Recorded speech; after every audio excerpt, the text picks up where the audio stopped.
Donc rappeler, Marine Le Pen, que vous êtes présidente du Front National et que vous faites les gros titres de l'actualité. En effet, d'après le baromètre d'images du Front National 2014 réalisé par TNS Sofres pour Le Monde, France Info et Canal+, et publié hier après-midi dans Le Monde, un Français sur 3 adhérerait donc à vos idées. Autrement dit, un tiers des Français a voté ou serait prêt à voter pour votre parti. Un autre sondage, celui du Cevipof, paru fin janvier dernier, faisait part, à l'inverse, d'un sentiment parfois mitigé à votre égard. Près d'un Français sur 2 pense que le Front National représenterait un danger pour la démocratie. À cela s'ajoute tout de même la course municipale, où vous devez essayer de coller à vos ambitions, qui pour l'instant ne sont pas totalement réalisées sur les listes à remplir et à présenter pour ces élections. Et puis vous vous êtes prononcé, et ce sont des sujets d'actualité tout récents, sur le vote contre l'immigration de masse en Suisse, pour lequel vous avez salué la lucidité des Suisses en appelant, on l'a appris encore hier, à faire un référendum en France sur cette question. Alors Marine Le Pen, faut-il en croire ce que dit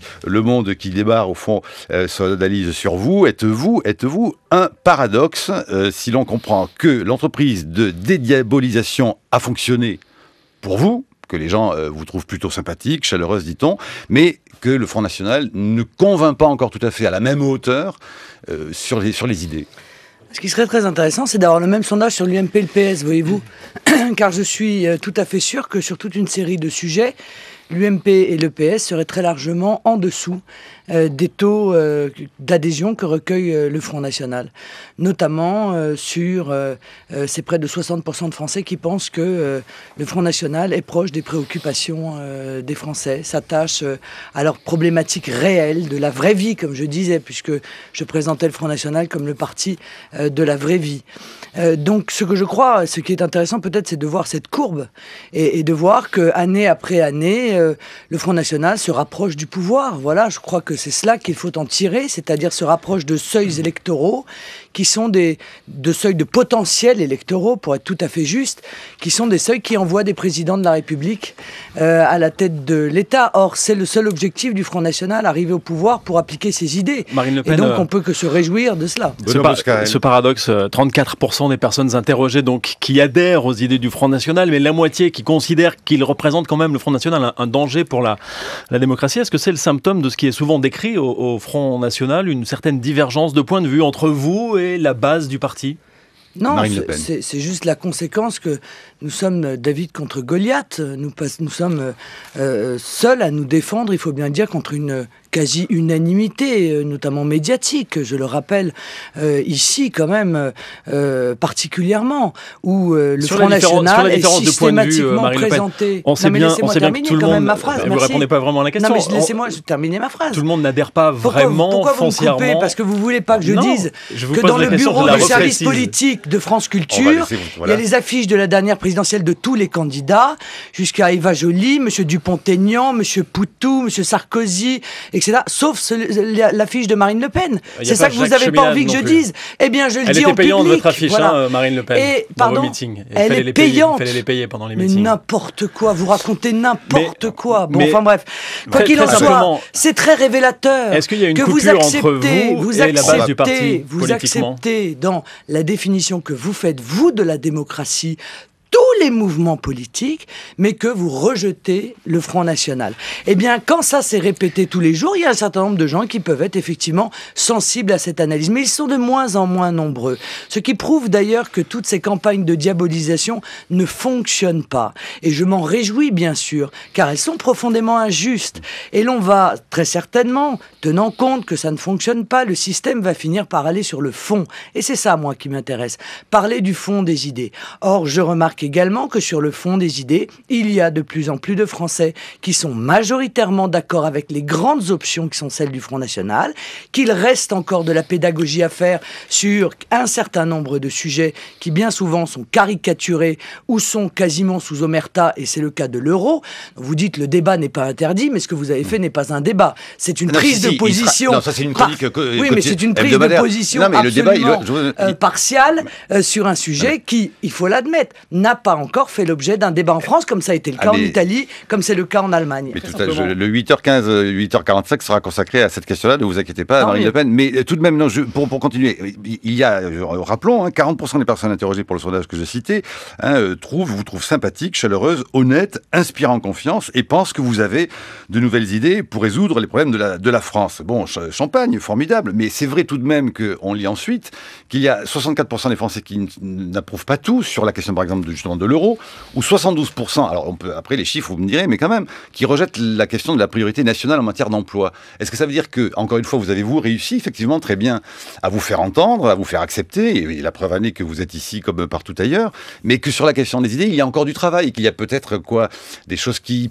ne sont pas synchrones tout à fait entre le Front National, ce qu'est le Rassemblement Bleu Marine et vous-même. Non, parce que d'abord, c'est le choix du monde d'avoir posé ces questions-là, parce que je remarque qu'on n'a pas interrogé les Français sur l'adhésion à d'autres idées fondamentales du Front National. Le protectionnisme intelligent, les Français sont pour au niveau national, pas seulement au niveau européen, ils sont majoritairement pour, mais ça n'a pas été testé. Plus de France, moins d'Union européenne, ça n'a pas été testé, les Français sont majoritairement pour. La laïcité restaurée, ça n'a pas été testé, les Français sont majoritairement pour. La tolérance zéro, c'est pareil, la régulation forte de la mondialisation. Alors prenons un cas, par exemple, la priorité nationale, mesure que les Suisses viennent de décider par référendum d'ailleurs. La manière dont la question est posée, je la conteste, car on pose la question aux Français en disant, est-ce que vous êtes d'accord pour que les Français aient une priorité d'accès à l'emploi par rapport aux immigrés? Ça veut rien dire comme question, parce qu'il y a des Français qui sont immigrés. Bon, or, ça n'est pas ça la priorité nationale. C'est accorder un accès prioritaire à l'emploi aux Français par rapport aux étrangers. Voilà, à compétences égales. Vous voyez que déjà là, il y a un problème sur la formulation de la question.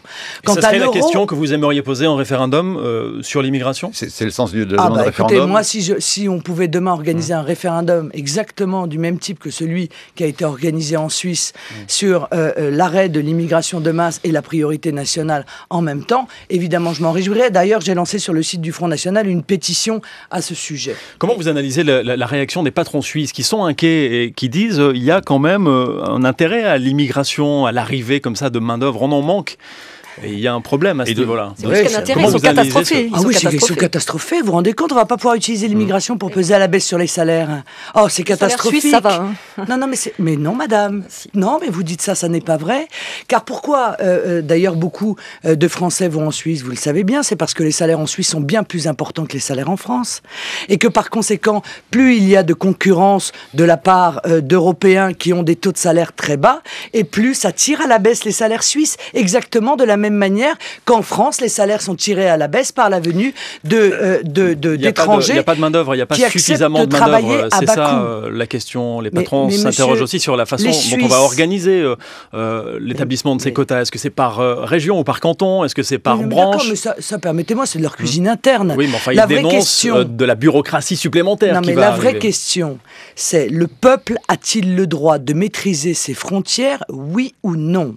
Le peuple a-t-il le droit de décider qui entre et qui se travaille sur son territoire, oui ou non? Les Suisses ont dit oui. Et je crois qu'une majorité de Français, si on leur posait la question, dirait oui aussi.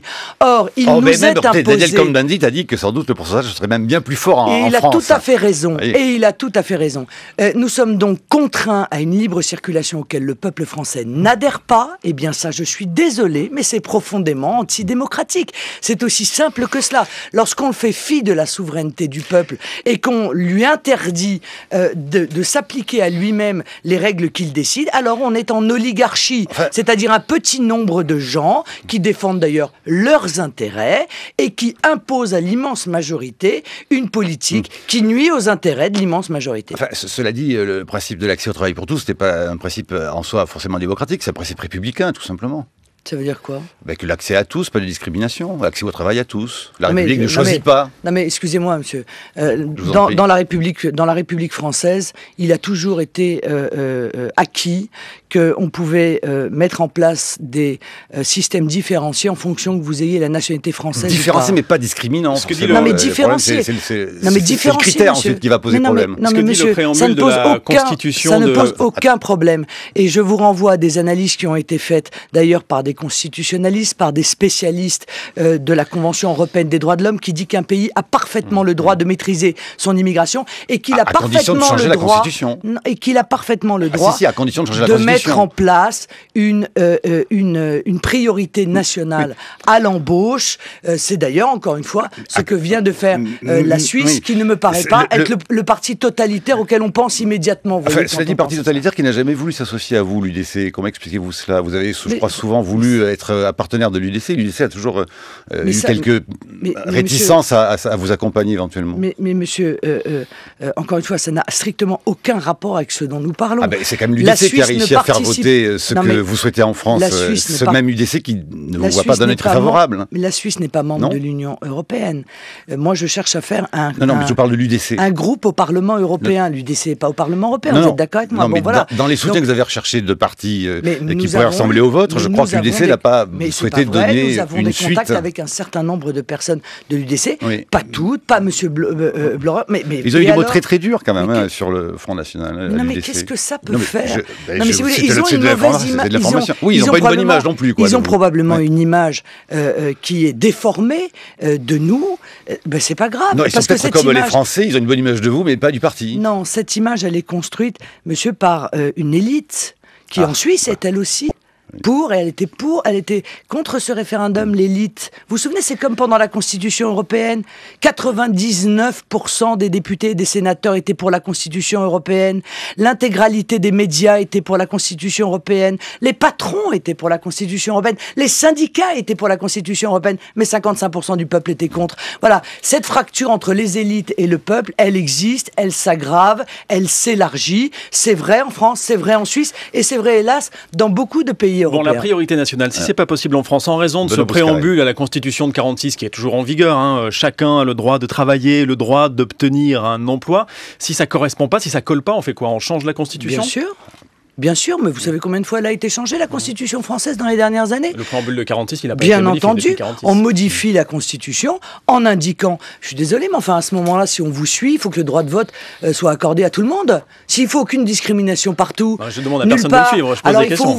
Il faut ouvrir l'intégralité de notre fonction publique aux étrangers. Je suis pas sûr que vous fassiez beaucoup d'amis là dans la fonction publique, parce que ils sont en général contre la priorité nationale, sauf quand il s'agit d'eux-mêmes quand même. Bon, voilà, donc il y a effectivement des différences de traitement qui sont parfaitement, encore une fois, légaux entre des étrangers et des Français, et la priorité nationale est de ce cas-là. Et s'il faut modifier la Constitution, eh bien elle sera modifiée comme elle a pu l'être, encore une fois, par le passé en France à multiples reprises. Quel serait le coût profitable justement à cette mesure, dans la mesure où tout de même il n'y a pas tant d'étrangers que ça en France finalement? Non. Par rapport à la Belgique. Non, on peut comprendre que les Suisses c'est 23%. Non, il n'y a pas beaucoup d'étrangers en France. Ça n'a pas augmenté depuis 10-15 ans. Non, ça n'a pas augmenté. Non, les chiffres sont à peu près constants. Oui, d'ailleurs, les Français sont donc tous stupides. Il y a même plus de renvois. Ou fous. Parce qu'il y en a 70% qui pensent qu'il y a beaucoup plus d'immigrés aujourd'hui qu'hier. Vous voyez, parce qu'ils ont des yeux et des oreilles, et qui vivent dans la vraie vie. Ils vivent pas dans un studio de radio. Bon, voilà, ils vivent dans la vraie vie. Je vous rassure. Et à partir du moment où vous nationalisez à tour de bras,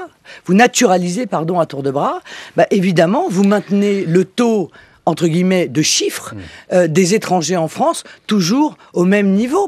Vous avez fabriqué 100 000 Français par an. C'est une question de flux d'entrée et de sortie, Agnès Benassi-Kéré. Oui, le flux est bas aussi. Le flux est bas. Par rapport aux autres pays de l'OCDE, il est bas. On est au plus bas. Pays qui vivons une immigration de masse. Bon, écoutez, moi, je ne vais pas discuter sur les chiffres avec vous, madame.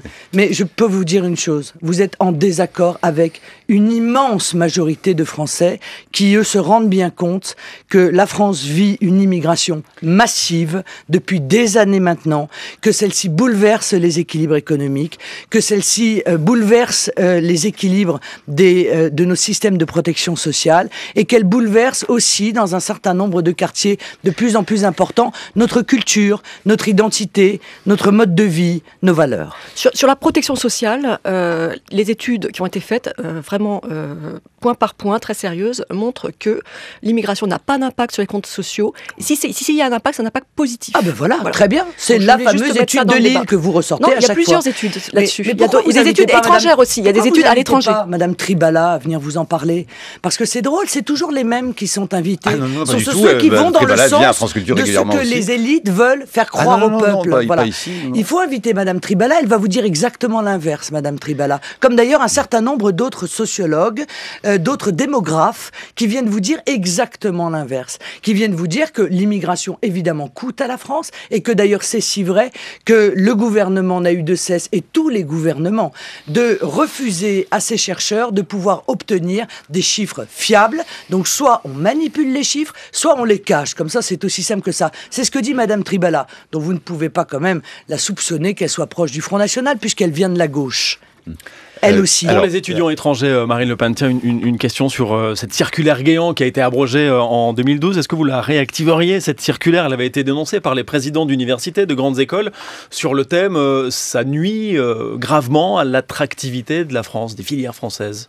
Non mais monsieur, que nous formions des étudiants étrangers dans des proportions raisonnables et des vrais si possible. Parce que, encore une fois, ceux qui restent 8 ans étudiants, on peut quand même se finir par se poser la question, compte tenu du nombre, s'il ne s'agit pas de faux étudiants. Bon, non, c'est pas la majorité. Donc que nous accueillions des étudiants, que nous les formions, que nous d'ailleurs fassions une sorte de préférence aussi à l'égard des pays francophones, puisqu'il s'agit aussi du rayonnement de la France, est une chose. Mais après, il faut qu'ils rentrent dans leur pays. Car si c'est pour rester en France, à quoi ça sert ? Quelle est l'utilité de former des étudiants étrangers qui vont rester en France pour occuper des emplois ? Qui est formé et qui peut aussi ensuite devenir ambassadrice. Les entreprises rêvent. Les entreprises en rêvent. Les entreprises en rêvent, oui, d'accord. Bien sûr. Mais le problème, madame, c'est que moi, je défends les intérêts du peuple. Et les entreprises, elles rêvent d'avoir des gens bien formés. Mais s'ils sont français, c'est quoi ? C'est un inconvénient, madame ? Elles rêvent qu'ils soient étrangers. Ça veut dire qu'il vaut mieux être étranger en France que français. Avoir quelqu'un qui parle chinois dans nos entreprises, c'est bien, madame. Alors, l'état d'esprit de ceux qui nous dirigent. Mais il n'en demeure pas moins que moi, ce que je voudrais, c'est qu'on forme des étudiants qui, après, retournent dans leur pays, puis justement participer au développement de l'influence de la France par l'intermédiaire des études qu'ils ont pu faire. Et puis qu'ils aident au développement économique de leur pays.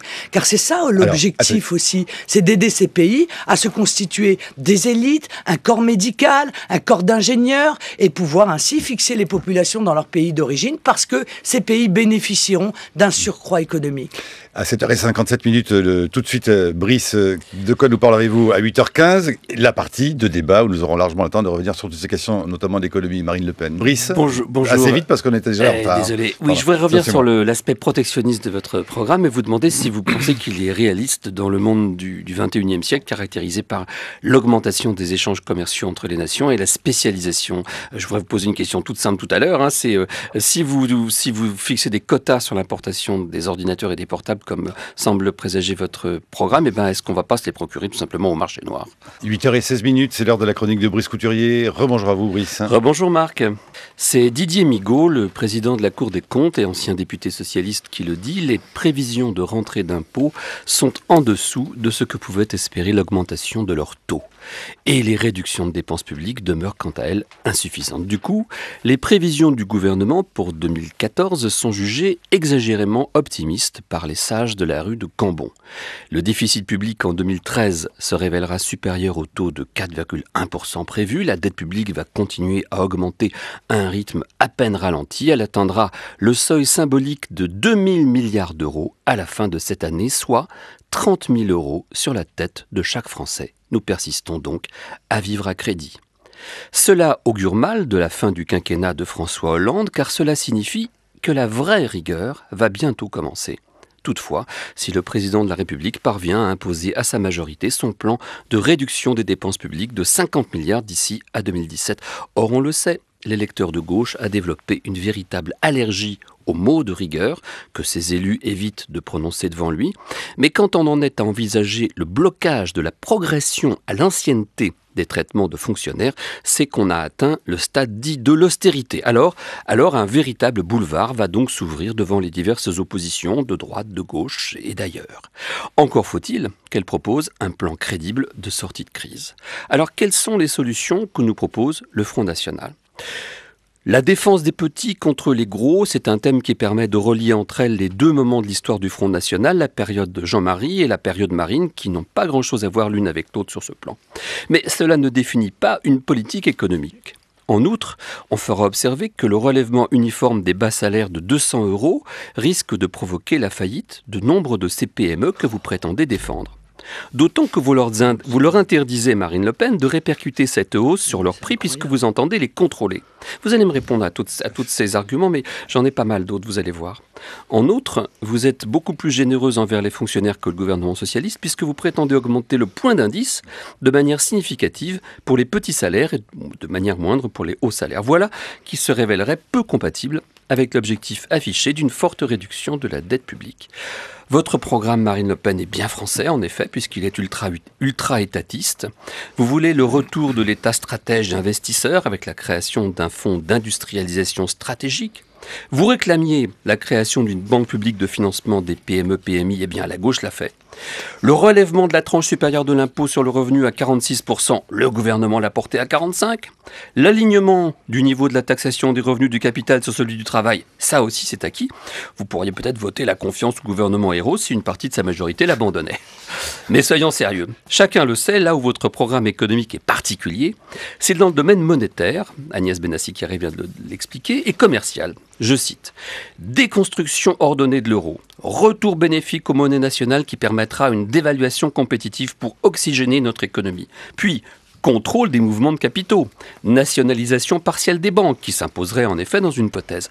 Retour au franc dévalué, bien sûr, pour donner la fameuse bouffée d'oxygène à nos exportations, si tant est que nos partenaires commerciaux ne s'avisent pas de faire la même chose, puisque tous les engagements de change fixe en Europe seraient rompus. Mais sachant, parce que tout le monde peut dévaluer comme on le fait nous-mêmes, mais sachant que notre facture énergétique, gaz et pétrole, flirte avec les 80 milliards d'euros cette année, je me demande combien cela pourrait nous coûter de rouler en voiture et de chauffer nos appartements avec des francs dévalués.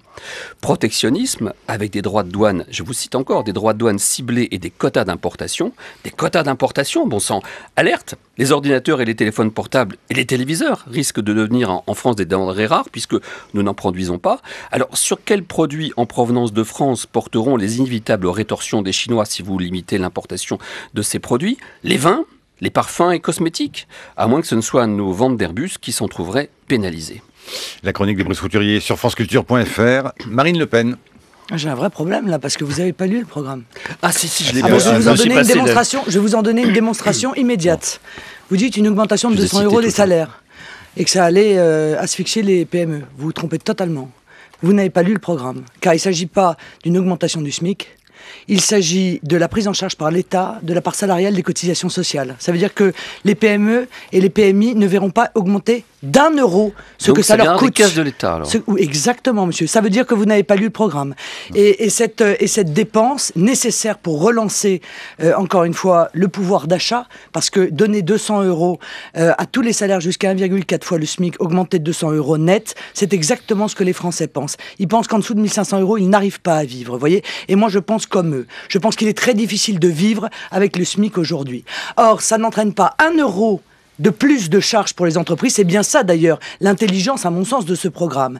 Et c'est compensé, c'est financé par une cotisation sociale à l'importation de 3%. Et moi j'ai fait le calcul, il manque 25 milliards. Hein, non madame, je ne le crois pas. Car vous ne calculez pas dans cela la dynamique économique. Je sais que vous faites des livres, mais l'économie c'est un organisme vivant. Ça veut dire que lorsque on donne du pouvoir d'achat, il y a déjà 20% qui reviennent par l'intermédiaire de la TVA, surtout si c'est donné à des petits salaires. Et vous le savez bien, car les petits salaires quasiment dépensent l'intégralité dans la consommation. Voilà par exemple le type d'erreurs qui sont régulièrement commises. Vous dites, vous défendez les petits contre les gros. Comment allez-vous faire, dites-vous? Simplement par une fiscalité progressive, celle qu'avait promise effectivement François Hollande. Et qui, non, vous vouliez une tranche à 46, ils ont une tranche à 40, ils ont mis une tranche à 45.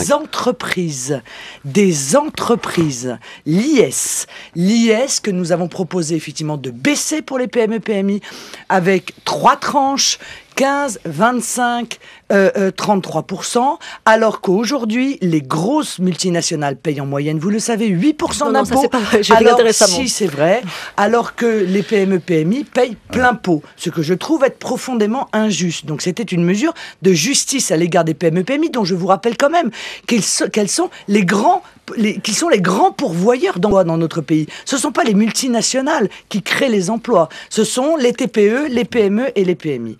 Vous dites ultra-étatiste.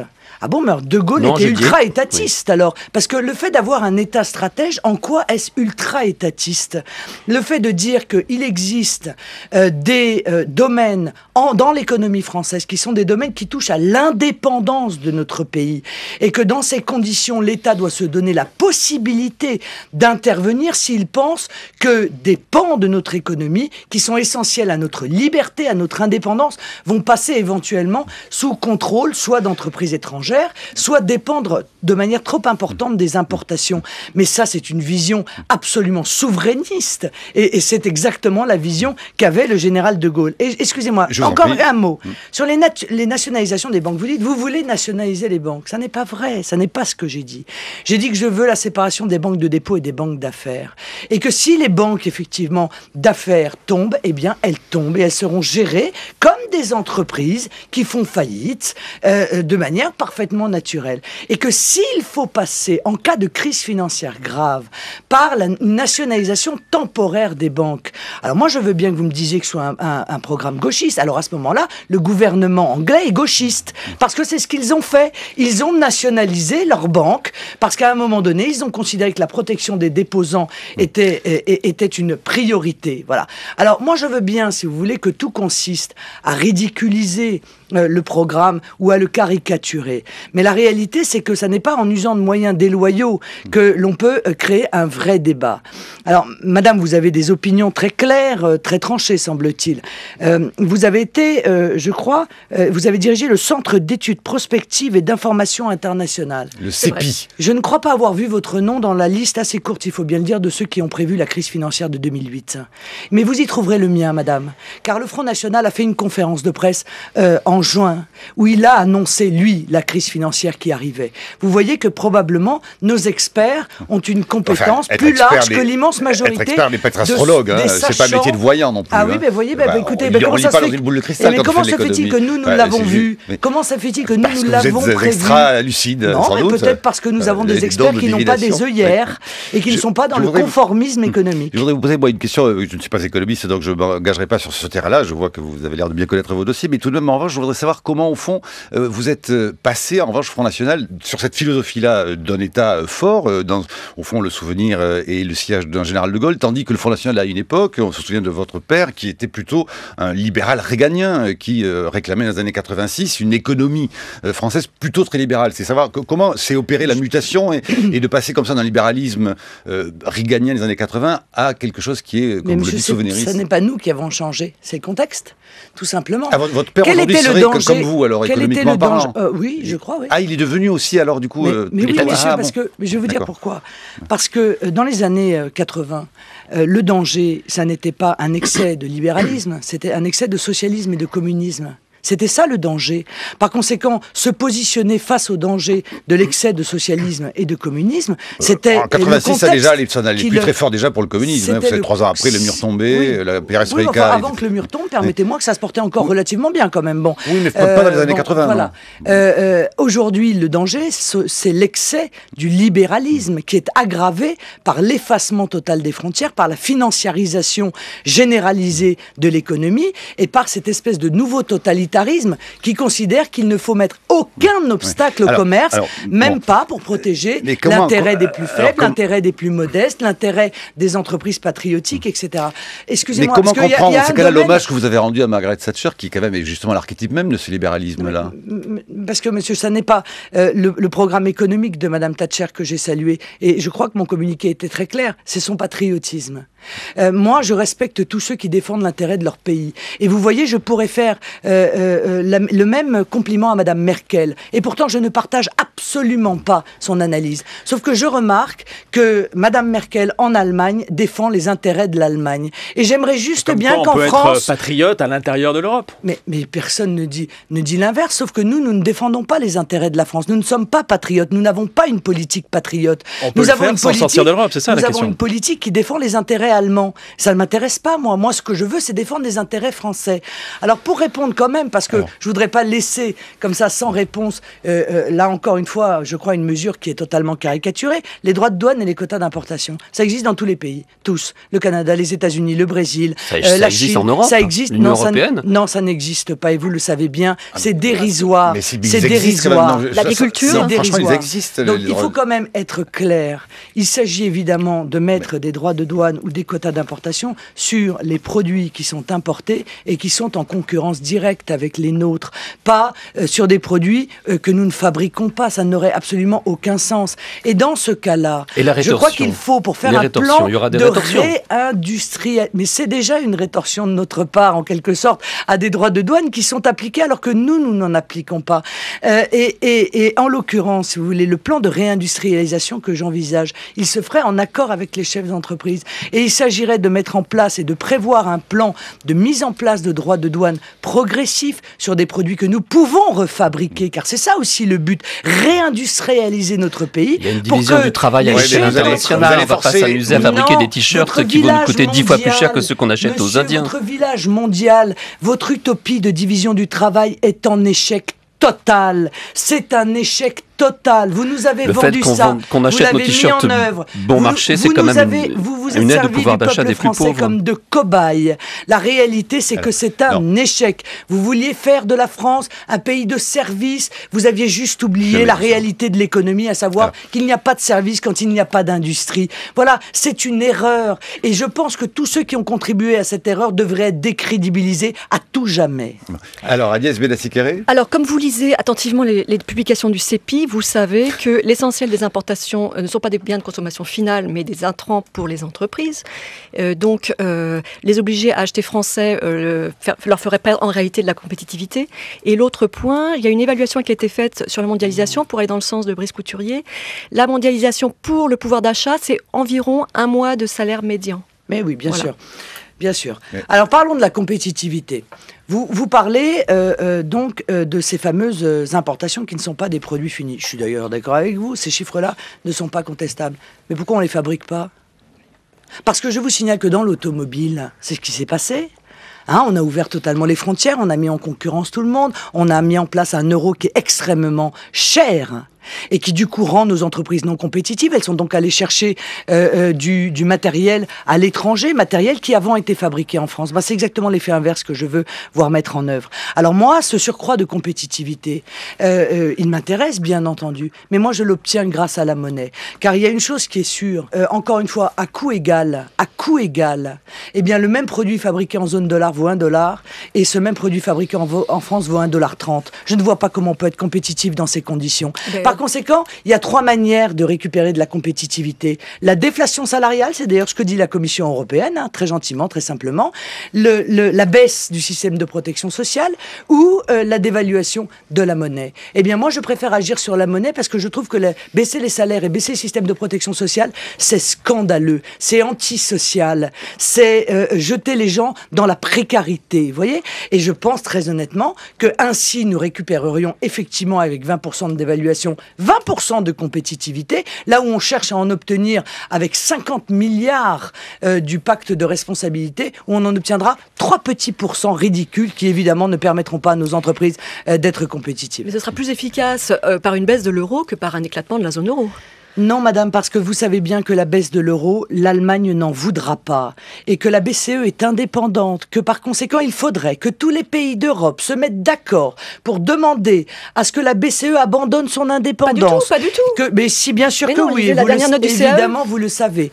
Et que la BCE fasse du quantitative easing. Or, vous savez que la Constitution allemande interdit cela. Par conséquent, vous proposez une solution utopique, sachant pertinemment que la solution que vous-même vous proposez entraînera l'explosion de la zone Non, euro. la quantitative easing n'est pas interdite. Je voudrais reparler un peu de politique et même de philosophie politique, si Oui, vous voulez. On est à France Culture après tout. Alors, quand j'ai lu votre programme, je suis tombé sur des expressions qui m'ont vraiment étonné, comme mettre fin au dogme de la concurrence libre et non faussée qui promeut en réalité la loi de la jungle. J'ai cru lire un pamphlet altermondialiste, mais en le lisant et surtout en vous écoutant à l'instant parler de la logique nationale et étatiste, je me suis souvenu de 2 slogans. La France seule et politique d'abord. Alors la France seule, c'est un pari sur l'égoïsme national qui ne prend pas évidemment en considération le fait que nos partenaires en Europe en particulier pourraient faire de même que nous. Si on monte nos droits de douane, ils vont en faire autant. Bien entendu, si on dévalue, ils vont en faire autant. Et puis, politique d'abord, c'est cette vieille idée maurassienne qui promet que les lois de l'économie peuvent être pliées par la force de la volonté politique. C'était les 2 grands slogans de Charles Maurras dans les années 20 et 30, le dirigeant de l'Action française. Politique d'abord et puis l'égoïsme national. Ces 2 slogans, on a vu dans les années 20 et 30 que le programme de Maurras était inapplicable dans le contexte de la France en Europe des années 20 et 30. Est-ce que vous ne croyez pas qu'au début du XXIe siècle, entamer la même logique maurassienne se heurterait fortement à la réalité du monde économique dans lequel nous vivons. Vous êtes à peu près le type en France qui est d'accord avec M. Valls. Marine Le Pen. En l'occurrence, c'est une espèce d'obsession des années 30. C'est marrant parce que vous vivez avec un rétroviseur comme ça. Écoutez, prenez un rétroviseur qui va moins loin et regardez la politique du général de Gaulle.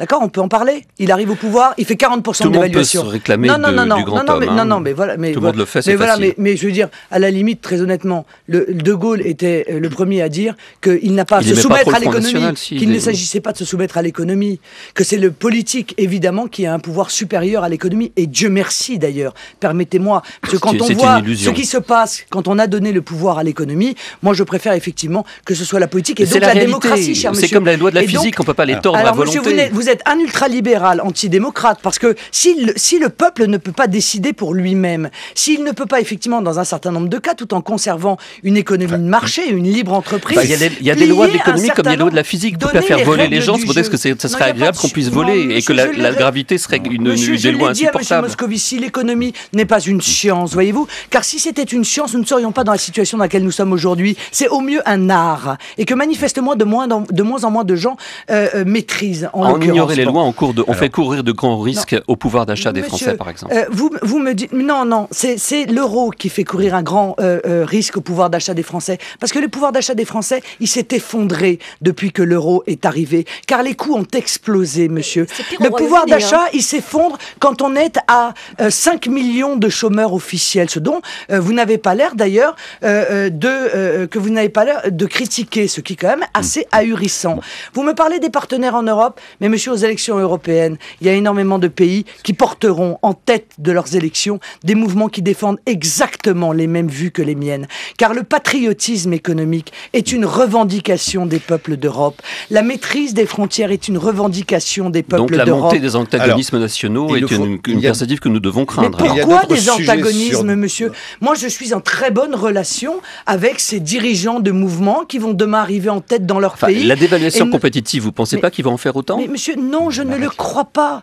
Je crois que les nations peuvent librement, et tout en étant souveraines, parler entre elles, trouver des points d'accord. Ce que je ne veux pas, c'est que ce soit quelques technocrates qui décident pour les peuples. C'est cela que je ne veux pas. Et c'est ça que la Suisse a rappelé lors de ce référendum. Voilà. Et vous êtes en fait le défenseur de l'oligarchie, et moi je suis le défenseur ce matin de la démocratie. Ah oui, écoutez, ça va faire au moins une dépêche AFP. Benoît Boscarel. Parlons un peu de politique et des municipales, tiens, puisque là, il a beaucoup été question en filigrane des élections européennes. Les municipales seront quand même avant, 23 mars et 30 mars. On en est à 150 listes au dernier pointage du Front National dans les villes de plus de 3500 habitants. Ça, c'était mi-janvier. On en est où là aujourd'hui? Monsieur, combien de listes seront présentées par le Front National? Parce qu'on demande ça comme ça au quotidien, au jour le jour, un peu comme les parrainages au Front National. Là, on vous pose la question. On ne demande jamais aux autres partis politiques. Alors moi je vous dis, soyez un tout petit peu...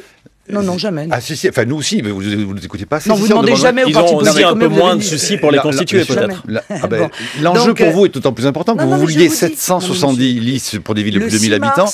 Mais le 6 mars, les dés seront jetés. Voilà. Voilà. Et vous verrez que le Front National aura atteint les 500 listes qu'il espérait. Plus 770. Ah oui, les 500 quand même, vous y allez. Et à parité, il y aura la parité ? C'est obligatoire. Oui. Parce que je vous dis ça parce que c'est la journée de la parité aujourd'hui à Radio France. Non, mais c'est obligatoire. Si on ne peut pas déposer de liste, si la liste n'est pas à parité. 500 listes, non mais c'est important, c'est une question, Marine Le Pen, qui est quand même importante. Les autres partis n'ont peut-être pas les mêmes problèmes que vous. Vous ambitionnez de devenir au mois de mai le premier parti de France à l'occasion des européennes. Alors 500 listes, c'est peut-être peu. Pas de liste notamment à Fos-sur-Mer, à Argenteuil, à Montreuil. Est-ce que ce sont des échecs pour vous ? Écoutez, moi, je préférerais qu'on ait des listes dans toutes les villes de plus de 9000 habitants. Nous aurons des listes dans la moitié des villes de plus de 9000 habitants. Mais nous venons de zéro. Voilà. Nous avions une centaine de listes en 2008. En 95, vous en aviez plus de 500. Voilà. C'est justement ce record que nous aimerions battre. Il n'y avait pas de parité à l'époque d'ailleurs, donc c'est vrai moins difficile de constituer des listes pour tous les partis politiques d'ailleurs. Donc nous allons la moitié des électeurs dans ces villes de plus de 9000 habitants auront un candidat Front National et pourront voter pour le Front National.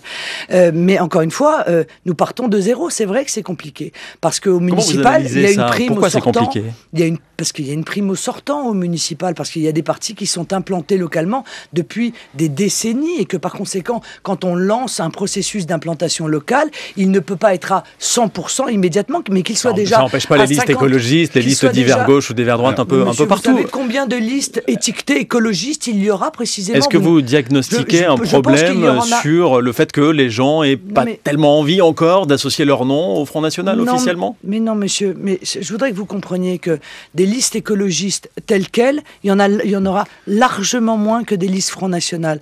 Et c'est la raison pour laquelle ils s'associent au PS. Vous voyez, ils font des listes communes, comme ça leur évite d'être obligés de montrer que justement, ils n'ont pas cette capacité. Nous sommes libres.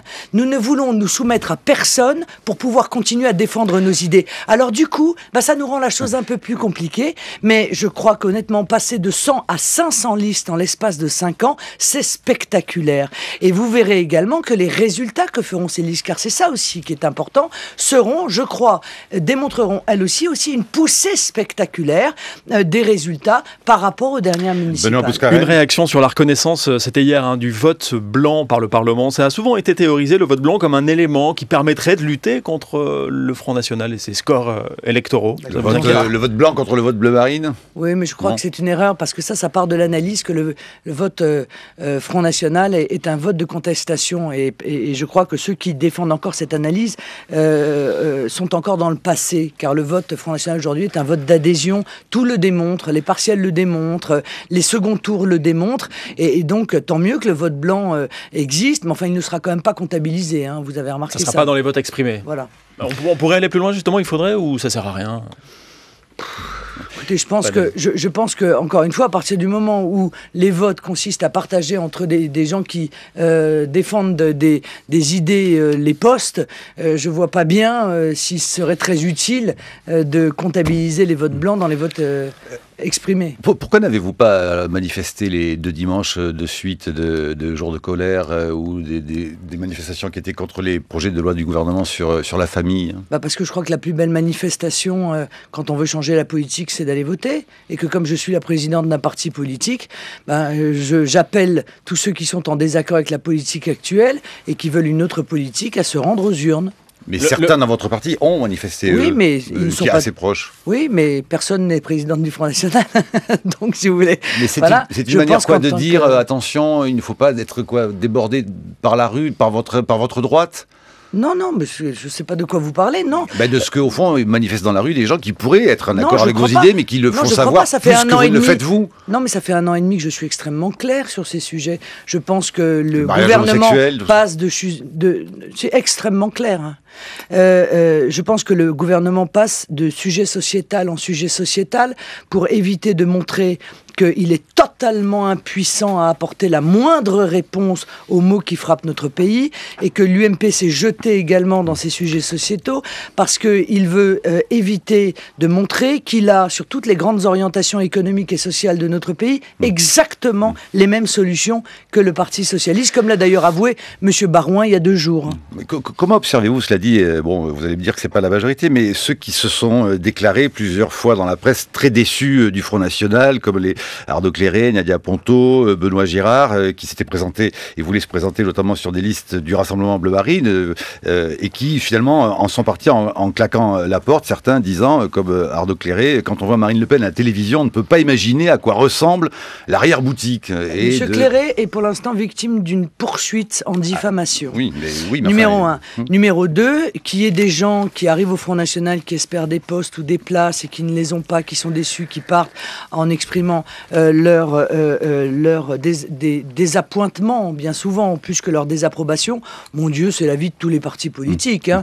Là, je peux vous dire que si vous commencez à ouvrir vos micros à ceux qui ne sont pas contents de la place qu'on leur a accordée, je crains que vous trouviez beaucoup de gens, et beaucoup plus d'ailleurs à l'UMP et au PS qu'au Front National.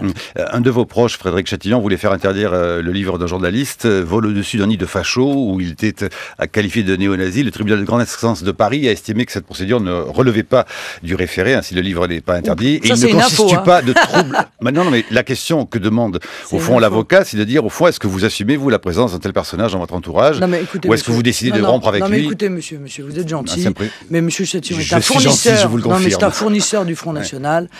Il engage une procédure au fond. En référé, il a échoué à faire interdire ce livre.